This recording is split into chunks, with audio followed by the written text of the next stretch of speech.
Thousands of Jamaicans are now at the National Stadium to witness another chapter unfold in track and field history as Usain St. Leah Bolt prepares for his last race on home soil.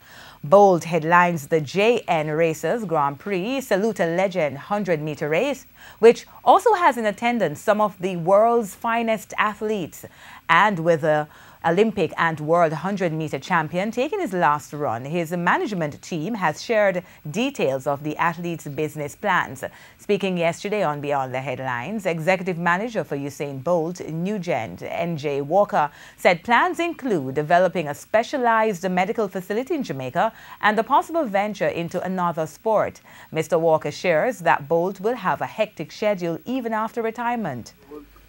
He wants to get involved and pay more attention to his foundation, Usain Bolt Foundation, that because of his hectic lifestyle and schedule, he hasn't gotten a chance to divulge and invest as much as he wants, so that will play a major role. And we have started discussion about developing a medical facility here because his philosophy is that a lot of athletes would get the opportunity that he has got to go to Germany and get the best health care. So he wants to bring that to Jamaica, not only for track and field, but for all sports. And then he has a lot of movie interest, endorsements, he dabbles in sport.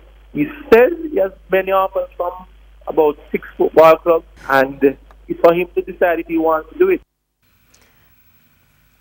Bolt will also appear later this year at the World Championship in London and will have more, of course, in Primetime Sports Special and live coverage of the race.